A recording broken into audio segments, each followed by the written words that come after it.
Bonjour à tous, bienvenue à ce nouvel épisode de Du Neuf et des Retours. Vous êtes sur la chaîne de La Pioche ou sur le Facebook de La Pioche. C'est Jean-Philippe ici, comme à l'habitude. Et donc aujourd'hui, on a plusieurs nouveautés. On est vendredi, on n'est pas samedi. Je ne pouvais pas le faire demain matin. Donc je le fais ce matin. J'espère que vous allez être aussi au rendez-vous. Sinon, vous l'écouterez en différé, soit sur Facebook ou sur YouTube. Et donc, plusieurs encore nouveautés cette semaine. Je reçois encore du stock aujourd'hui. Je le présenterai, euh, je le présenterai la semaine prochaine. J'essaierai de sortir les titres tantôt. Là, je l'ai à côté de moi. J'ai oublié de sortir, mais ce ne sera pas très long. Je vous dirai quelques titres qui sortent aussi que je devrais recevoir aujourd'hui. Donc, bienvenue à ceux qui sont déjà présents. Salut Victor. Salut Jean-Claude.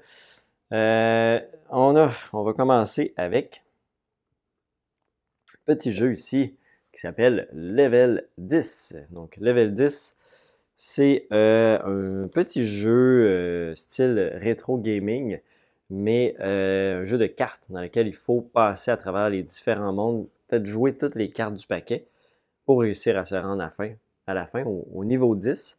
Donc, c'est un petit jeu de cartes 1 à 5 joueurs, 20 minutes par partie. Donc, vous voyez un petit peu le design du jeu, très rétro gaming. Donc, on passe d'un monde à, je pense que 5 mondes différents dans lesquels il faut voyager pour réussir à se rendre à la fin. Et on peut resetter des tableaux pour réussir à faire, à réorganiser mieux nos cartes par la suite. On a aussi une série de petits jeux d'évasion. J'en ai juste 2 sur 3. Je pense que j'ai oublié d'en commander un des 3. C'est pas très grave. J'ai Évasion, Amnésie.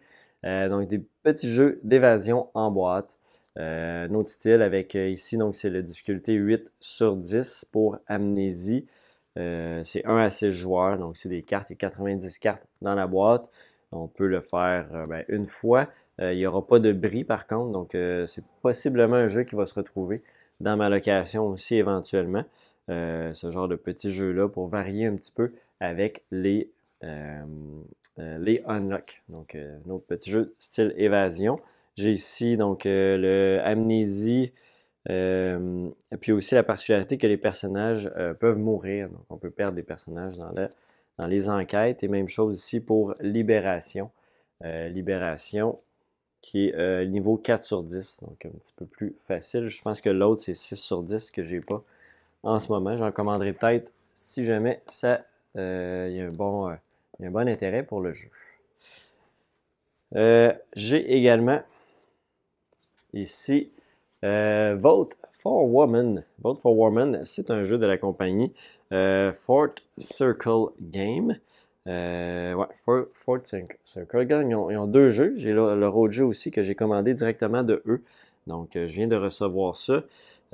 Donc, Vote for Woman, c'est vraiment, on va soit être du côté des suffragettes pour ratifier le 19e amendement, ou du côté des opposants pour empêcher le vote des femmes dans les élections. Donc, c'est vraiment le concept du jeu. C'est un concept historique. Il y a même vous allez retrouver de la documentation historique, des reproductions de documents historiques. Très intéressant. Vous avez aussi un carnet, tout l'aspect historique. Ça a été fait justement par une autrice qui a lutté beaucoup. En fait, qui a fait beaucoup de recherches parce qu'on s'entend que c'est plus vieux, le vote des femmes, c'est 1848 à 1920. Donc, une femme qui a fait beaucoup de recherches là-dessus, puis qui fait aussi du militantisme féministe, qui a créé ce jeu-là. Et c'est un peu basé aussi sur le concept du jeu 1960 The Making of the President, où donc c'est une élection présidentielle. Ici, c'est un principe de vote sur les différents États. Je pense pour réussir à passer, j'ai oublié, c'est combien d'États, soit il faut que ce soit crochet vert ou crochet rouge, dépendant de quel côté on est. On peut également aussi le jouer en mode solo, donc c'est 1 à 4 joueurs. À partir de 3 joueurs, il va y avoir 2 équipes dans le fond. 60 à 75 minutes, 14 ans et plus pour Vote for Woman.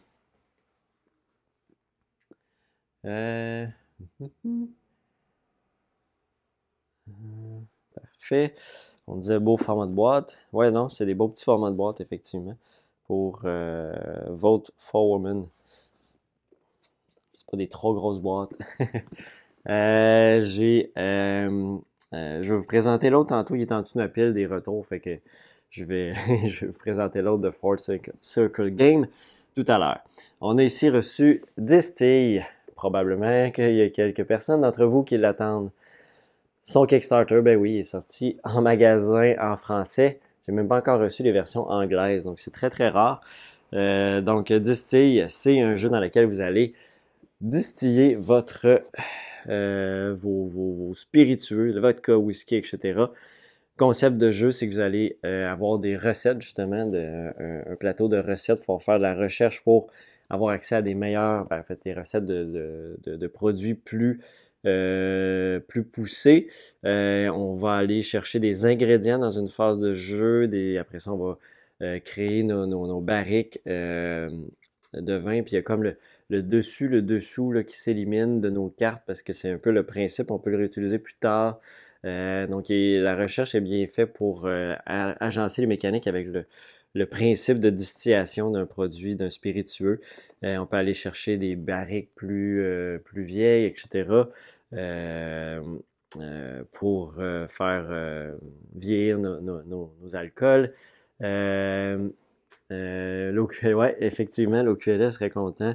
Distille, stratégie sans modération. Même en plus, le petit sous-titre est bien traduit. Version française qui est là bien avant la version anglaise. Donc, on est content. C'est 1 à 5 joueurs, 30 minutes par joueur. C'est 14 ans et plus. Donc, c'est les backers qui sont moins contents, je pense, pour Distill.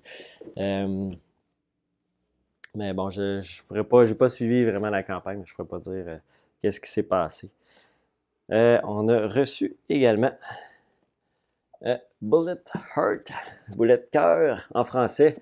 Lui, on serait moins content. Hein? C'est la boîte en française, en français. Et le sous-titre, c'est Shoot Them Up Puzzle Action. Un peu traduit, ça, par exemple, des fois. Je suis un peu d'accord là-dessus. Mais bon, la boîte, c'est pas nous autres qui décide. Et puis donc, Shoot 'em Up, je sais pas, Shoot 'em Up, Bullet Earth, c'est un jeu dans lequel vous allez, espèce de petits puzzles à résoudre pour réussir à envoyer des balles à vos adversaires, puis tirer sur vos adversaires. Donc, c'est comme des patterns, des schémas qu'il faut reproduire avec les cartes pour réussir à envoyer des balles à nos adversaires. Donc, il y a 8 héroïnes dans le jeu. Dans Bullet Cœur, ici, c'est des parties de 15 minutes, 1 à 4. 10 ans et plus pour Bullet Earth. J'ai aussi, c'est la sortie officielle aujourd'hui de l'extension Édifice pour Seven Wonders. Ici, j'ai la version française de l'extension. Donc, ça rajoute des bâtiments que les joueurs vont pouvoir contribuer pour des points, des bonus, de l'argent, etc. Et on n'est pas obligé d'aller vers ça, c'est juste une alternative de plus à la partie qu'on peut ajouter avec les autres extensions également. Donc, c'est 3 à 7 joueurs, c'est 10 ans et plus, 30 minutes par partie, donc ça n'allonge pas les parties non plus. On a 2 nouvelles merveilles également à l'intérieur de cette boîte-là. C'est compatible avec les 2 versions. Donc, si vous avez l'ancienne version de Seven Wonders, c'est compatible également pour cette extension-là. Même les nouvelles merveilles, un petit design un peu changé, mais vous pouvez quand même les ajouter. Ça ne change pas le jeu. C'était aussi la sortie de... on a les nouveaux packs Marvel Champion. Donc, on a Gambit avec ça ici, Gambit en anglais, en français. Et on a Rogue en anglais aussi et en français. Donc, les nouveaux packs de Marvel Champion qui sont arrivés. Ça, c'est bon. Ensuite de ça, on a... C'est pas nouveau, mais c'est quand même nouveau de fin de l'année passée avec Lanzarat Ridge Battle of the Bulge. Donc, c'est un jeu de DVG, donc d'Anverson Game. J'ai plusieurs jeux, j'ai fait une commande directement chez eux aussi, puisqu'ils sont plus distribués là, au Canada. Il n'y a plus de distributeurs, donc il faut passer directement par eux. Et ici, donc, c'est le troisième de la série Pavlovas, Casse solitaire. Et ici, ben, on a Lanzaret Ridge. Donc, c'est un combat, c'est une espèce de défense de château, dans ce cas-ci, défense de la Lanzaret. Et Battle of the Bulge, donc on va être les Américains dans une forêt et il y a les Allemands qui vont arriver et il faut se défendre contre les arrivées allemandes, tout simplement dans la partie. Tout simplement, mais c'est quand même une bataille historique. Donc, si vous voulez revivre ça, réussir à combattre à combattre les Allemands dans ce combat-là de la Deuxième Guerre mondiale, c'est ce jeu-là ici, Lanzaret Ridge, que j'ai en stock. J'en ai pas beaucoup. Il m'en reste une comme ça, puis j'en ai une avec un petit coin endommagé. J'ai aussi reçu Vivarium. Si vous avez écouté le podcast de cette semaine, je parle de Vivarium parce que les autres boutiques les ont reçus probablement la semaine passée ou peut-être même il y a 2 semaines. Et donc, j'avais oublié de le commander. En fait, j'avais décidé de passer à côté, mais après revue des mécaniques de jeu, je pense qu'il va être assez intéressant. Si vous avez aimé Meadow, il y a quand même quelque chose qui se rapproche ici. Le concept, c'est des petits dominos. Des petits dominos que vous allez toujours agencer pour faire une coordonnée et aller chercher une carte en question. Donc, avec les dominos, vous allez être capable de récupérer des cartes autant d'espèces, d'objets et d'objectifs. Puis le but, c'est de faire le plus de points avec les objectifs, les éléments qu'on va ramasser au courant de la partie. Puis aussi des éléments, chaque fois qu'il y a une fin de manche, on va récupérer des points aussi pour certaines personnes, dépendant des objectifs qui ont été accomplis. Dans la manche, c'est 30 minutes par partie, 2 à 4 joueurs, 10 ans et plus. Donc, c'est Vivarium, ici, de Studio H. Très beau design aussi visuellement. Puis, comme je mentionnais, j'ai d'autres choses qui arrivent aujourd'hui aussi. Donc, on a Peter Pan. Peter Pan, c'est drôle parce qu'il est supposé s'appeler Peter Pan. Peter et les enfants perdus, finalement, ils sont retournés avec la boîte Peter Pan. J'ai écouté des vidéos, puis tu ne savais pas trop dans quelle direction ça allait, ce titre-là. Finalement, ils sont allés avec Peter Pan. Peter Pan, en fait, c'est un jeu qui reprend, si vous avez peut-être déjà joué à l'île au trésor, dans laquelle il fallait trouver, là, il y avait Long John Silver qui cachait un trésor, puis il essayait d'envoyer les autres joueurs dans des pistes différentes. Ici, il faut retrouver les enfants perdus, mais c'est en mode coopératif. Donc, chaque joueur va savoir où se retrouve un enfant et va tenter d'indiquer au joueur à sa gauche ou à sa droite en donnant des cartes d'indice vers où se diriger. Et il ne faut pas qu'il se fasse prendre par des pirates. Il faut l'amener à bonne destination pour retrouver les enfants perdus. Donc, c'est un jeu coopératif comme ça, 10 ans et plus, 2 à 5 joueurs, 45 minutes. Donc, on va tracer vraiment sur une carte plastifiée durant la partie. Et chacun va avoir une espèce de carte qui cache des endroits. Puis c'est là qu'on va mettre des enfants perdus. Oui, effectivement, juste à temps pour la semaine de relâche. Très beau jeu familial, enfant, thématique Peter Pan. Je pense que ça va être très, très apprécié, ce jeu-là. Très bien illustré aussi. Donc, Peter Pan. J'oublie la semaine de relâche. Mon petit garçon n'est pas encore rendu à l'école, donc même pas encore 2 ans. Donc, les semaines de relâche, j'y pense pas encore. Animaux fantastiques. C'est le Similo, donc un petit nouveau de la série des Similo. Donc ici, on est dans l'univers Harry Potter. Oui, Harry Potter, Animaux fantastiques. J'essaie de voir les cartes, mais oui, on reste j'essaie de voir. Oui. Ça semble être ça, mais ça semble être différent aussi. Je pense que c'est un petit peu. C'est pas juste Harry Potter. Oh non, c'est Harry Potter, ça. En tout cas, c'est des animaux fantastiques. Similo, c'est un jeu dans lequel vous allez transmettre des indices aux autres joueurs pour leur faire deviner une carte sur une grille de 9 cartes. Les indices sont soit des similitudes ou des différences avec la carte que vous avez envoyée. Et le but, les autres joueurs vont éliminer une carte, 2 cartes, 3 cartes, etc. jusqu'à temps qu'il en reste 2. Et ils vont essayer de trouver, avec un dernier indice, quelle carte était la vôtre. Donc, très simple comme petit jeu, facile avec des enfants aussi, ou entre adultes également. Du côté des retours. On a plusieurs beaux retours en stock en français. J'ai ici Everdale. Everdale en français, ça se passe de présentation. J'en ai pas beaucoup de copies, il m'en reste pas beaucoup. Je pensais en avoir pris plus que ça.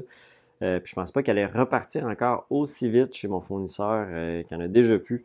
Donc, c'est ce que j'ai. Il m'en reste 2 en stock. Donc, Everdale, si ça vous intéresse, j'ai des extensions aussi avec ça. Donc, c'est ce que je vais avoir jusqu'au prochain réassort, prochain réapprovisionnement pour Everdale. Viticulture aussi, c'est une denrée rare. À chaque fois j'en ai pas beaucoup. Il y en a encore plus aussi, viticulture. L'édition essentielle, donc en français, c'est de retour. Et j'ai aussi, j'ai oublié d'apprendre, mais l'extension Toscane en français, ça je ne l'ai jamais eu à la boutique. Vous imaginez comment c'est rare. Et là, je viens d'en avoir des copies. J'en ai pris d'autres aussi là, pour ceux qui ont déjà la boîte de base. L'extension Toscane est quand même très, très intéressante si vous avez viticulture, même voire essentiel. Ça ajoute vraiment plus de jeux. Vous jouez vraiment toutes les saisons. On a aussi le Wingspan Asie. Ouais, Toscane en français, c'est impossible. Effectivement, je ne pensais pas voir ça un jour. Revoir ça un jour. Wingspan Asie en anglais, qui est de retour aussi en stock. On a également, je manque de place, je vais le mettre ici. J'ai Brass Birmingham en français. Le nouveau numéro 1 sur BGG, je ne sais pas si au moment où je dis ces mots, il l'est encore, mais ça va aussi de toute façon dans les prochaines semaines.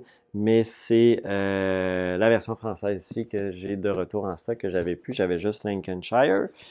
Donc, ça ici. Ce que je vous parlais tantôt de Fort Circle Game, de Shore of Tripoli, c'est leur premier jeu. Et ici, donc, c'est une bataille entre la marine navale américaine et les pirates de Tripoli. Donc, c'est des combats qui vont avoir lieu autour de Tripoli. Il y a des façons de gagner. Les pirates, il faut qu'ils aillent piller de l'argent. Et les Américains, il faut qu'ils éliminent les pirates. C'est un jeu avec des cartes d'événements, donc un jeu dirigé par les cartes, avec des faits historiques. Et puis, c'est à quoi ça ressemble le jeu. J'ai regardé une vidéo hier, mais je m'en souviens plus à 100%. C'est un à 2 joueurs, 45 à 60 minutes, 14 ans et plus, donc de Shore of Tripoli. On a ça également. Ça, c'est en anglais. Et finalement, on a ici, hop, je ne pensais pas en revoir, mais oui, Nemesis Lockdown, version française. J'ai réussi à en avoir d'autres copies. Donc, les premières étaient parties très rapidement. Donc, c'est le fameux gros jeu de rôle caché, parce que chacun va avoir des objectifs. On peut jouer full coop aussi, avec des objectifs communs à tout le monde, mais le mieux, comment qui est apprécié, c'est vraiment d'avoir des objectifs personnels à chacun. Et c'est comme ça qu'on va un peu voir qui essaie de faire quoi, pourquoi il va là. Beaucoup de règles dans ces jeux-là. Et on va avoir comme ça des choses à accomplir. Ici, on se retrouve sur la planète, je ne me trompe pas. Non, Lockdown, je pense qu'on est dans le vaisseau. Je m'en souviens jamais. J'ai pas joué à aucun des deux encore.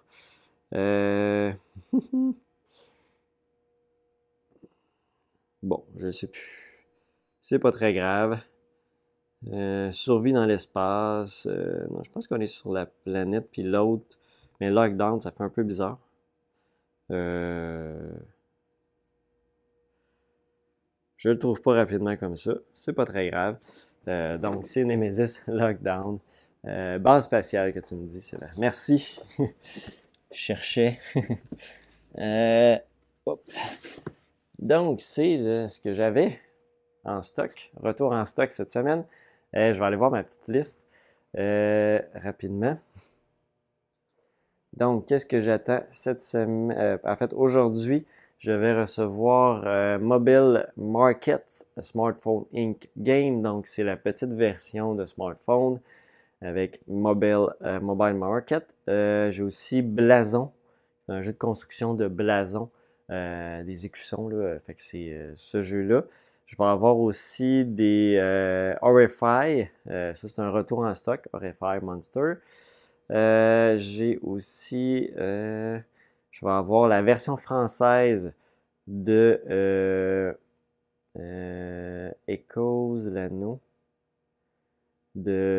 Ah non, c'est Echoes, c'est des petites boîtes. Je pensais que c'était le Exit Seigneur des Anneaux, mais non, c'est Echoes, l'anneau. Donc, c'est un autre petit jeu d'enquête auditive. Je vais recevoir d'autres Dungeon Dice and Danger. Rolling Height, petit jeu de. On lance des meeples, dépendant comment ils tombent. Ça va faire des choses. Cat in the Box, de retour, la version de luxe. Et War Chess aussi, qui est chant d'honneur. Il se fait plus en français ici, malheureusement. Donc, j'ai eu une commande, quelqu'un qui en voulait. Donc, j'en ai pris un petit peu plus, mais un de plus pour War Chess. Sachez que c'est disponible. Si jamais ça vous intéresse. Donc, c'est ce que je vais recevoir aujourd'hui pour, en plus de ce qu'on vient de parler, mais je vais vous en parler la semaine prochaine de toute façon, pour ces nouveautés retour en stock là. Donc, sur ce, ça fait le tour pour mon 19 et des retours de cette semaine. La semaine prochaine, il va y avoir une soirée de jeu à la boutique. Je risque d'y aller. Je pense que je vais décider ça aujourd'hui, mais je pense que ça va être des jeux, peut-être une soirée gagnant de l'As d'or. Ça se peut que ce soit ça. Vu que ça a été annoncé hier, donc on avait Ark Nova, même si je t'ai déjà montré à la boutique, je vais peut-être le remettre encore. Quoi qu'il peut être assez long pour des premiers joueurs. J'ai aussi Challengers. Contrairement, c'est pas Turing Machine qui a gagné, mais c'est Challengers qui a gagné le As d'or initié. Et puis, grand public, c'est Acropolis. Donc, peut-être je ferai une petite soirée spéciale As d'or. Ça se peut que ça soit ça. Je vais me décider aujourd'hui si je fais ça. Donc, surveillez ça si vous êtes intéressé par cette soirée-là la semaine prochaine. Et sinon, ben, ça ressemble à ça. Le podcast aussi, j'ai fait un autre épisode cette semaine sur un peu comment je fais les choix. Les choix de qu'est-ce qui arrive sur les tablettes, qu'est-ce qui arrive dans le du neuf et des retours. Donc, c'est ce que vous allez entendre cette semaine. Et puis la semaine prochaine, mon podcast, je pense, en tout cas, je l'ai préparé. Ça va être top 10 des ventes, mais plusieurs top 10, là, dépendant. J'ai séparé un petit peu ça, des ventes de 2022. Donc, vous allez voir un peu qu'est-ce qui s'est bien vendu en 2022. Donc, ça va être ça mon épisode la semaine prochaine. Et puis, je pense que j'ai fait le tour. Donc, ça ressemble à ça pour cette semaine. Et sur ça, on se revoit là, la semaine prochaine pour un autre du neuf et des retours. Merci beaucoup. Bye bye.